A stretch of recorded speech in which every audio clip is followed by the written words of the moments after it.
नमस्कार प्रेक्षकांनो, स्वागत आहे तुमचं. आज आपण तू ही रे माझा मित्र या मालिकेचे इंटरेस्टिंग असे रिव्ह्यू ऐकत आहोत. प्रेक्षकांनो, आजचा एपिसोड खूप सॉलिड आणि धमाकेदार असणार आहेत. शेवटपर्यंत नक्की बघा आणि चॅनलला सबस्क्राईब केलेलं नसेल तर चॅनलला मात्र सबस्क्राईब करा. आणि प्रेक्षकांनो, सुरुवातीला आपण बघतो तर सुप्रियाताई आणि नम्रता ह्या दोघी अर्णव म्हणजे ईश्वरी त्यांच्या घरातनं बाहेर पडताच तिथेच राकेश येतो आणि म्हणतो, निघाल्या न झालेल्या सासूबाई. तो राकेश म्हणतो, मला न भेटताच निघाला तुम्ही. आणि सुप्रियाताई म्हणती की दुसरं कुणाला नाही, निदान देवाला तरी घाबर. अरे, एकाच जन्मात किती पाप करणार आहेत आणि काय मिळणार होतं आमच्यासारख्या लोकांचा विश्वासघात करून. तो राकेश म्हणतो, हा काय प्रश्न आहे. आणि म्हणतो की तुमची मुलगी मिळणार होती ना मला, म्हणूनच तर केली ना सभ्य माणसाची नाटकं तुमच्या समोर. सुप्रियाताई म्हणतात, छी, लाज नाही वाटत का तुला. राकेश म्हणतो, छे, अजिबात नाही. लाज लज्जा ही सगळी सभ्य माणसांची त्यांच्या दुबळेपणाची न झालेली नावं आहेत. त्यांना न झालेल्या सासूबाई, मला माफ करा सासूबाई, मी काही सज्जन वगैरे असं काही नाहीये. पण मी काय आहे हे कळेलच तुम्हाला हळूहळू. मी तेवढ्यात नमू म्हणते, ओ राकेशजी. आणि हा म्हणतो, कोण राकेश. आणि इकडे तिकडे बघतो आणि म्हणतो, अच्छा, मी खरं नाव राजेश म्हणा. नम्रता म्हणती की तुम्ही हे जे काही केलंय ना, हे जगासमोर आल्याशिवाय राहणार नाही, लक्षात ठेवा. आणि प्रेक्षकांनो बघा, तो किती नालायक आहे राजेश. आणि म्हणतो की नमोताई, येऊ द्या, ते जगासमोर यायचे ते, मला नाही फरक पडत त्याचा. सुप्रिया म्हणते की इतका बेलगाम होऊ नकोस, प्रत्येकाच्या पापाचा घडा कधीतरी भरतो, एवढं लक्षात ठेव. आणि तो राजेश म्हणतो, प्रेक्षकांनो, ओ न झालेल्या सासूबाई, पापाचे घडेबिडे मला शिकवू नका प्लीज. पण मी काय सांगतोय ते नीट आणि लक्षात ठेवा. पोलीस कंप्लेंट, तमाशे, कोणाला काही सांगायचंय, काहीही करायचं असेल बिनधास्त करा. तुमच्या मुलीचं काय करायचं ते मी बघतो. आणि प्रेक्षकांना असं बोलल्यावर मात्र सुप्रियाताई घाबरतात. आणि तो राजेश म्हणतो, तावडीत आली माझ्या, तुम्ही नका काळजी करू. सुप्रियाताई म्हणतात की आम्हाला धमकी देतोयस तू. आणि हा राजेश म्हणतो, छे, धमकी नाही, भविष्यवाणी बाबा राजेशजींची भविष्यवाणी. प्रेक्षकांनो तेवढ्यात तिथे आकाश येतो. आणि हा राजेश म्हणतो, या मेवणे साहेब, मेवणी आलीये तुमची, नाही अर्णवची. आणि हा आकाश म्हणतो की निघालात तुम्ही. आणि हा आकाश म्हणतो, अरे अहो जिजू, असे बाहेर का बोलत बसलाय तुम्ही. आणि तो राजेश म्हणतो, अरे नाही, सोडायला आलो होतो त्यांना बाहेरपर्यंत, निरोपच घेत होतो, म्हटलं येत राहा अशाच, म्हणजे त्या निमित्ताने भेटच होत राहील. काय काकू. आणि प्रेक्षकांनो, काकू म्हणजे सुप्रियाताई त्याच्याकडे रागाने बघतात. आणि नम्रताला तर फार संताप झालेला असतो त्या राजेशवर, पण ती काहीच करू शकत नाही. प्रेक्षकांनो, आकाश म्हणतो, या मी तुम्हाला सोडतो. नम्रता आणि सुप्रियाताई म्हणतात, नको. सुप्रियाताई म्हणतात, नको आकाश, आम्ही जातो. आकाश पण विनवण्याच करतो की मी तुम्हाला सोडतो म्हणून, या ना, उगाच दादा ओरडेल मला. आणि हा राजेश बघा कसं नाटक करतो आणि म्हणतो की काकू, नम्रताताई, तुम्ही जा आकाश सोबत, कुठे उन्हातून एवढं चालत जाणार. आणि हा राजेश म्हणतो, ए आकाश, एसी फुल ठेवा, ऊन आहेत, खूप गरम होतंय. आणि हा राजेश म्हणतो, जा तुम्ही, या आकाश बरोबर. आणि आकाश म्हणतो की या ना. तेवढ्यात सुप्रियाताई म्हणतात की हो. आणि सुप्रियाताई म्हणतात की नमो चल. आणि प्रेक्षकांनो, नमो इकडे गाडीत बसते आणि हा राजेश म्हणतो की घरी जाऊन आता त्या म्हाताऱ्यासमोर मोठा ड्रामा होणार आहे. आणि हा राजेश बघा प्रेक्षकांनो काय ऍक्टिंग करतो. आणि म्हणतो, हा म्हातारा म्हणजे आता ते काका काही बोलू शकत नाही किंवा फक्त डोळे मिचकावून सांगतात ना, तसा हा राजेश ऍक्टिंग करतो. प्रेक्षकांनो, काय बेकार दाखवलेला आहे ना राजेश. प्रेक्षकांनो, इकडे हे घरी पोहोचलेले असतील. आता इथे रात्रीचा सीन दाखवलेला आहे. ईश्वरी बेडरूम मध्ये विचार करत असते की तिची आई काय बोलते ते. आपल्यामुळे त्या अर्णववर किती आरोप झाले, त्याला तुरुंगवास भोगायला लागला आणि हे सगळं विसरून त्याने तुला वाचवलंय, स्वतःचं आयुष्य पणाला लावलंय त्याने तुझ्यासाठी. आणि ईश्वरी म्हणते की खरंच एवढा मोठा फैसला का घेतला असेल सरांनी, मला वाचवण्यासाठी स्वतःची जिंदगी दावपे लावून टाकली. आज विचारतेच त्यांना, कारण विचारल्याशिवाय चैनच पडणार नाहीयेत मला. आणि प्रेक्षकांनो, तेवढ्यात तिथे अर्णव येतो आणि त्याच्या हातात ज्यूस असतो आणि तो म्हणतो की मिस इंदोर ज्यूस. ईश्वरी म्हणते की सर, तुम्ही माझ्यासाठी हे ज्यूस वगैरे. आणि अर्णव म्हणतो की अनिता घेऊन येत होती, मी म्हटलं की मी घेऊन जातो, घे. आणि ईश्वरी म्हणते की सर मला बोलायचंय तुमच्याशी. अर्णव म्हणतो की मी सिंदूर ज्यूस पे, तुझी स्ट्रेस लेवल थोडी कमी होईल आणि एनर्जी येईल, घे पटकन. ईश्वरी म्हणते सर पण आधी. अर्णव म्हणतो मी सिंदूर ज्यूस. ईश्वरी म्हणते मग मी प्यायल्यानंतर मी बोलू शकणार आहेत का? अर्णव म्हणतो येस. आणि प्रेक्षकांनो ती एका दमात तेवढा ज्यूस पिऊन घेते आणि म्हणते की आता बोलू. अर्णव म्हणतो की तुला थांबवू शकणार आहे का मी? अर्णव म्हणतो तुझा तोंड वॉटरफॉल आहेत, एकदा सुरू झाला का शब्द पडायचे थांबतच नाही. आणि ईश्वरी म्हणते की सर प्लीज ऐकून घ्या ना माझं. अर्णव म्हणतो की बोल. आणि प्रेक्षकांनो तो त्याच्या चेअरवर जाऊन बसतो आणि ईश्वरी ग्लास टेबलवर ठेवते आणि म्हणते की सर. प्रेक्षकांनो ईश्वरी म्हणते की तुम्ही त्या लॉजवरून मला वाचवण्यासाठी.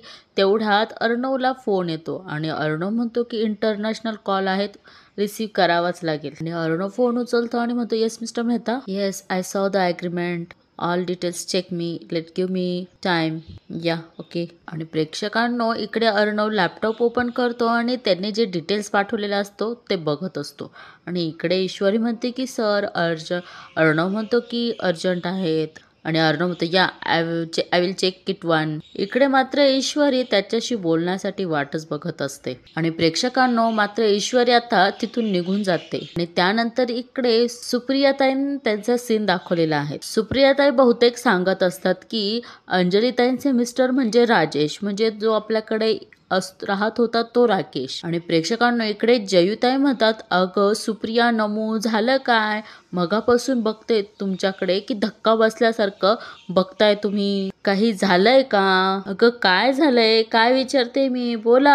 आणि नमू म्हणते की आई आपण सांगून टाकूया, मला अजून नाही लपवता येणार आहे आणि या दोघांना सांगण्याची तर माझ्यात हिम्मतच नाहीये. आई तू सांग. आणि प्रेक्षकांनो इकडे मात्र सुप्रियाताई स्तब्ध उभ्या असतात. जयुताई म्हणतात की काय झालं सुप्रिया, सांगणार आहेस का? सुप्रियाताई म्हणतात की कुठून सुरुवात करावी हेच कळत नाहीये मला. जयुताई म्हणतात की सुप्रिया तू अजून किती टेन्शन देणार आहेत आम्हाला, अगं काय झालंय बोल ना. जयुताई म्हणतात की आपल्या इशूच्या बाबतीत आहेत का काही. आणि जयुताई म्हणतात तिचा संसार तर. सुप्रियाताई म्हणतात की तिचा संसार नीट सुरू आहे जयुताई, पण राकेश. आणि प्रेक्षकांनो इकडे मात्र जयुताईंना काहीच कळत नसतं. ती म्हणते की राकेशजी त्यांचं काय आता.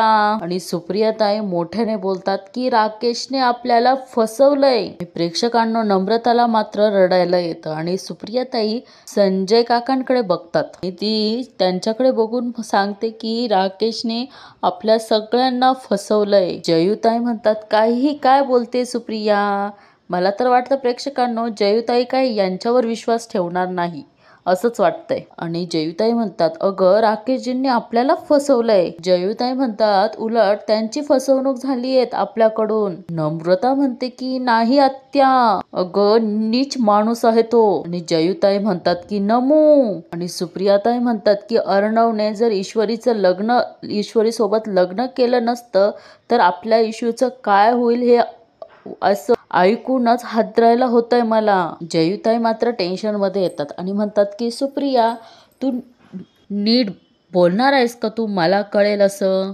अगं तुझा काहीतरी गैरसमज झाला असेल, राकेशजींसारख्या देव माणसाबद्दल असं का बोलतेस तू. ताई म्हणतात की देव माणूस. सुप्रिया म्हणते की अहो त्या राकेशचं आधीच लग्न झालेलं आहे. हे ऐकून मात्र जयाताईंना सुद्धा धक्काच बसतो आणि संजय काकांना सुद्धा. आणि ती संजय काकाकडून बघून परत सांगते की राकेशचं लग्न झालंय. आणि सुप्रिया म्हणते की आता तो बापही होणार आहे. आणि सुप्रिया म्हणते की कुणाशी लग्न झालंय माहितीये का तुम्हाला. आणि त्या अंजली ताईंशी लग्न झालंय त्याचं. हे ऐकून मात्र जयाताईंना अजूनच धक्का बसतो. आणि सुप्रियाताई म्हणतात की अंजली ताईंशी लग्न झालंय, अर्णवच्या बहिणीशी लग्न झालंय त्याचं, आणि घर जावई म्हणून त्यांच्याच घरात राहतोय तो. प्रेक्षकांना हे ऐकून संजय काकांना सुद्धा खूप आणि खूप संताप होतो. इकडे मात्र ईश्वरीचं अर्णव सोबत बोलणं झालेलं नसतं म्हणून ती बाहेर लॉन मध्ये फिरत असते. आणि तिला आठवतं की तिची आई काय बोलते. कसलाही विचार न करता तुला वाचवण्यासाठी त्याने तुझ्या गळ्यात मंगळसूत्र घातलंय, नाहीतर किती बदनामी झाली असती माहिती का तुला? तिला नमू बोलते तेही आठवतात आणि ती म्हणते की त्याने फक्त आणि फक्त तुझा विचार केला. सुप्रियाताई म्हणतात की स्वतःचं आयुष्य लावलंय त्याने तुझ्यासाठी. इशू त्याने फक्त लग्न केलं नाहीये तर मनापासून निभावतो आहे तो. त्याने तुझ्या भल्याचा विचार केला इशू. त्याने घेतलेल्या एवढ्या मोठ्या निर्णयाला आयुष्यभर विसरू नकोस. प्रेक्षकांनो की इकडे ईश्वरी विचार करत असते आणि मागणं अर्णव येत असतो आणि प्रेक्षकांनो अर्णव तिच्या जवळ आलेला असतो आणि ही मागे फिरते तर काय अर्णव सोबत धडकते आणि दोघं एकमेकांकडे बघत असतात. आणि प्रेक्षकांनो इकडे अर्णवने ईश्वरीला पकडून घेतलेलं असतं आणि ईश्वरी म्हणते की सर प्रत्येक वेळी तुम्हीच कसे सावरतात मला, पडू द्यायचं होतं ना? अर्णव म्हणतो जिला असं धडपडण्याची सतत पडण्याची हॉबी आहे कोणीतरी सावरायलाच हवं ना. आणि प्रेक्षकांनो ईश्वरी म्हणते की पण म्हणजे सर म्हणजे तुम्ही मला माझ्याशी. आणि अर्णव म्हणतो की मिस इंदोर बोलायलाच हवं का? सगळ्याच गोष्टी अशा बोलून दाखवायच्या नसतात. ईश्वरी म्हणते की नाही सर तुम्हाला चुकीचं समजून खूप वाईट वागली मी तुमच्याशी. अर्णव म्हणतो की परत तेच. अर्णव म्हणतो की बोललो ना आपण यावर बस आता. आणि तसंही ज्यांचा मेंदू छोटा असतो त्यांचं होतं असं. ईश्वरी म्हणते की सर. अर्णव म्हणतो की जोकिंग. आणि अर्णव म्हणतो की खरं सांगायचं तर तुझ्याकडून कुठल्याही परफेक्शनची अपेक्षा नव्हती. आणि म्हणतो मिस इंदोर तुझी यात काही चूक नाहीये. अर्णव म्हणतो की तू तुझ्या जागी एकदम करेक्ट आहे. आणि इकडे सुप्रियाताई सांगतच असतात आपल्या समोर नाटक करत होता तो माणूस, कायम खोटं बोलत होता तो. आणि सुप्रियाताई सांगतात की राजेश भोसले नाव आहे त्याचं, राकेश हे नाव सुद्धा खोटंच. आणि प्रेक्षकांना बघा जयुताई म्हणते की नाही हे सगळं खोटं आहे. आणि प्रेक्षकांना जयुताई म्हणतात की मला सांग हे तुला सगळं कोणी सांगितलं? आणि सुप्रियाताई म्हणतात की जयुताई हे सगळं मी माझ्या डोळ्यांनी बघितलंय, अंजलीचा नवरा म्हणून ओळख करून दिली त्याने मला.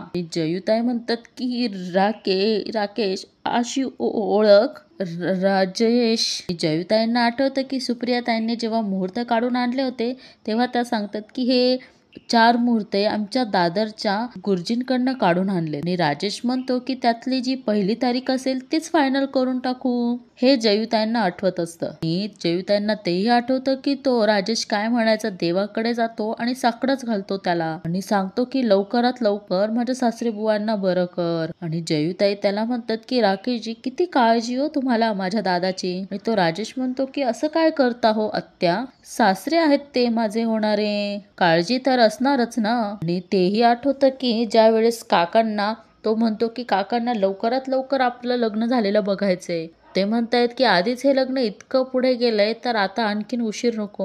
हो ना काका, हेच म्हणतायत ना तुम्ही. बघितलं सुप्रिया दादा काय म्हणतोय ना हे राकेशजींना कळतंय अगं. आणि इकडे मात्र जयुताईंना हे सगळ्या गोष्टी आठवत असतात आणि त्या बिचारा कोसळून पडतात आणि म्हणतात की अंजलीचा नवरा. आणि प्रेक्षकांना त्या रडत असतात. आणि जयुताई म्हणतात की एवढी मोठी चूक कशी झाली माझ्या हातून, आंधळा विश्वास ठेवला मी या माणसावर आणि आपलीच फसवणूक झाली. प्रेक्षकांना जयुताईंना फार म्हणजे फार वाईट वाटत असतं. आणि प्रेक्षकांना सुप्रियाताई म्हणतात की मला असं वाटतं यांचा ऍक्सिडेंट सुद्धा त्यानेच केलाय. आणि प्रेक्षकांनो ती संजय काकांना विचारते तोच राक्षस होता ना हो त्या गाडीत. आणि सुप्रियाताई म्हणतात की तुम्ही त्याचा चेहरा पाहिला होता ना. आणि प्रेक्षकांनो संजय काका डोळे झाकून म्हणजे होकार दर्शवतात. आणि प्रेक्षकांनो हे ऐकून तर मात्र सगळ्यांनाच धक्का बसतो, नम्रताला सुद्धा आणि जयुताईंना सुद्धा. सुप्रियाताई म्हणतात हो ना. आणि प्रेक्षकांनो सुप्रियाताई संजय काकांजवळ बसतात आणि म्हणतात इशू आणि अर्णवच्या लग्नाबद्दल झालेला प्रकार तुम्ही होकार दिला तो आत्ता कळतोय मला. सुप्रियाताई म्हणतात की तुम्हाला कळलं होतं किती नीच आहे तो माणूस, म्हणून तुम्ही अर्णव आणि इशूच्या लग्नाला होकार दिला. तुम्ही लोकांचा नाही तर इशूच्या आयुष्याचा विचार करत होता हे आत्ता कळतंय मला. सुप्रियाताई म्हणतात अहो तो नराधम काहीही करू शकला असता आपल्या इशू सोबत, पण देवासारखं येऊन अर्णवने आपल्या इशूला वाचवलंय, तो देवासारखं वाचवलंय आपल्या इशूला. प्रेक्षकांनो इथे सगळा प्रकार हा टेन्शनमध्ये असतो. आणि एक गोष्ट तर चांगली झालेली असते की इशूसोबत अर्णवने लग्न केलेलं असतं. प्रेक्षकांनो, इथे मात्र सुप्रियाताई संजय काकांचा हात धरून रडतच असतात. आणि इकडे मात्र ईश्वरीचा सीन दाखवलेला आहे. ती म्हणते अर्णवला सारखं वाटत असतं की त्या राजेशने अंजलीताईंसोबत काही केलं जस्ट इम्पॉसिबल. अर्णव म्हणतो ताईला काहीच होऊ देणार नाही मी. आणि अर्णव म्हणतो ईश्वरी म्हणते की तरी अजून तुम्ही नीट उत्तर दिलं नाहीयेत माझ्या प्रश्नांचं. हे सगळं का नाही सांगितलं मला आधी. अर्णव म्हणतो तेव्हा त्याच भीतीमुळे प्रयत्न करूनही तुला खरं सांगायचं राहिलं. अर्णव म्हणतो की मी सिंदूर त्या राजेश बद्दल तुला खरं सांगण्याचा मी खूप वेळा प्रयत्न केला. कधी सिच्युएशन फेवरेबल नव्हती तर कधी तू माझं ऐकूनच घेतलं नाही. ईश्वरी म्हणते की एरवी एवढं चिडून फायरिंग करतात माझ्यावर, तसं चिडता नाही आलं. रागावून माझी बोलती नाही बंद करता आली. 2 रट्टे देऊन गप्प करायचं होतं आणि सांगून टाकायचं एका फटक्यात. आणि अर्णव म्हणतो की अगं तो माणूस माझ्या ताईजवळ माझ्या घरी होता. त्याने ताईला किंवा तिच्या बाळाला काही केलं असतं तर ही भीती होती माझ्या मनात. तरीही काहीतरी करावं लागणारच होतं. त्या माणसामुळे तुझं लाईफ डिस्ट्रॉय झालेलं मी नसतो बघू शकलो. मला सहनच झालं नसतं ते. आणि मात्र ईश्वरी रडते खूप प्रेक्षकांनो आणि म्हणते की नाही सर, कितीही स्वतःला समजावलंत ना तरी मीच दोषी आहेत. आणि अर्णव म्हणतो की नाही मिस सिंदूर, नाही, तू स्वतःला प्लीज गिल्टी मानून घेऊ नकोस प्लीज. ईश्वरी म्हणती इतकं माझ्यासाठी, मला वाचवण्यासाठी तुम्ही चक्क लग्नच केलं माझ्याशी. ईश्वरी म्हणते की काय जरूरत होती, का केलं सगळं एवढं माझ्यासाठी. एका मुलीचा जीव वाचवण्यासाठी कोणी तिच्याशी लग्न करत नाही हो. अर्णव म्हणतो की मी लग्न केलं कारण मला तुझ्या आयुष्याची माती होऊ द्यायची नव्हती. ईश्वरी म्हणते म्हणून तुम्ही स्वतःचं आयुष्यही पणाला लावलत. अहो, लग्नासारखा एवढा मोठा फैसला घेतलात, तेही एका दुसऱ्या मुलीशी लग्न ठरलेलं असताना. कशासाठी? प्रेक्षकांना ईश्वरी अर्णवला या सगळ्याचा जाब विचारत असते. जाब म्हणजे तिचं म्हणणं असतं की त्याने स्वतःचं आयुष्य पणाला लावून माझ्यासारख्या मुलीशी का लग्न केलं. आणि हे सगळं ईश्वरी अर्णवला विचारत असते आणि म्हणते की मी कोण होते तुमची. आणि प्रेक्षकांना इकडे अर्णव तिला सांगतो की मी सिंदूर, हा प्रश्न जर तुला पडत असेल ना तर अजून खूप काही कळायचं आहे तुला अजून. ईश्वरी म्हणती काय कळायचं बाकी आहेत अजून, सर सांगून टाका ना प्लीज सगळं. अर्णव म्हणतो चंद्र बघ, चंद्र छान आहे. आणि प्रेक्षकांना ईश्वरीला कळतच नसतं की त्याचं तिच्यावर खूप प्रेम आहे, पण तो हे एवढ्या लवकर सांगणार नाही कारण त्याला आता ईश्वरीचं मन जिंकायचं आहेत ना प्रेक्षकांनो, म्हणून. आणि प्रेक्षकांनो ईश्वरी मात्र त्याच्या समोर रडत असते. अर्णव तिचे डोळ्यातले अश्रू पुसतो. आणि प्रेक्षकांनो अर्णव ईश्वरीला आपल्या पुढे उभं करतो आणि तो तिला तर चंद्र दाखवतो. आणि इथे हसत असताना इथे मस्त रोमॅन्टिक आणि या मालिकेचं टायटल सॉन्ग लागतं. आणि अर्णव म्हणतो की सुंदर आहेत ना. आणि ईश्वरी म्हणते की पण हे माझ्या प्रश्नाचं उत्तर नाहीये सर.